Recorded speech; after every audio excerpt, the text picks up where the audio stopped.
सोचिए जरा, क्राइम के बाद क्रिमिनल का चेहरा मास्क से ढका हुआ है, कपड़े बदल लिए गए हैं और साल 2 साल तक पुलिस को चक्कर कटवाया जा रहा है। लेकिन अगर मैं आपसे कहूं कि अब चेहरा छुपा कर भी बचना मुश्किल हो जाएगा, क्योंकि अब आंखों से नहीं आपकी चाल से पहचान करेगी पुलिस।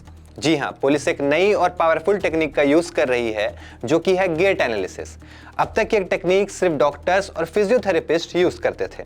मतलब हड्डी के डॉक्टर्स, स्पोर्ट्स एक्सपर्ट्स और फिजियोथेरेपिस्ट इंसान के चलने के तरीकों को देखकर बताते थे कि कहाँ दर्द है, कौन सा मसल वीक है और पैर का बैलेंस कैसा है।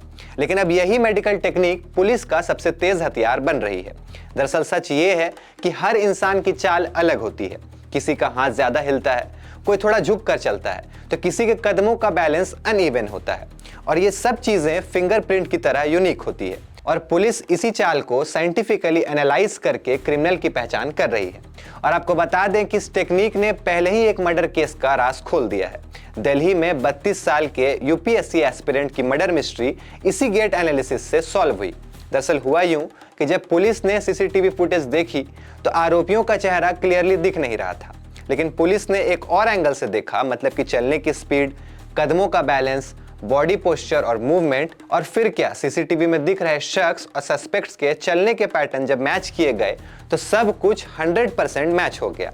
फिर पुलिस ने गुजरात से फॉरेंसिक एक्सपर्ट्स बुलाए और साइंटिफिक गेट एनालिसिस के बाद आरोपियों को पकड़ लिया गया। और तो और इस केस में चार्जशीट तक में लिखा गया कि चेहरा नहीं, चाल ने गुनहगार को पकड़वा दिया। और सिर्फ गेट एनालिसिस ही नहीं, पुलिस अब डिजिटल डेटा एनालिसिस पर भी जोर दे रही है। मतलब websites, social media, apps, email, सबसे मिलने वाले डेटा को सॉफ्टवेयर के जरिए एनालाइज करके पैटर्न्स और बिहेवियर समझे जा रहे हैं। साथ ही डिजिटल मैपिंग के थ्रू रूट्स, बिल्डिंग्स और मूवमेंट का डिटेल रूट मैप भी बनाया जा रहा है। तो दोस्तों, सीधी बात यह है कि अब क्राइम सिर्फ सीसीटीवी से नहीं पकड़ी जा रही, बल्कि अब बिहेवियर, मूवमेंट और डेटा सब बोलता है।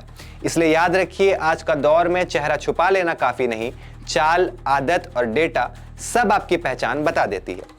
आप क्या सोचते हैं, क्या टेक्नोलॉजी क्राइम को रोकने में मदद करेगी या प्राइवेसी पर भी सवाल उठाएगी? कमेंट करके बताइए और ऐसे ही क्राइम टेक स्टोरीज के लिए देखते रहिए न्यूज़ इंडिया।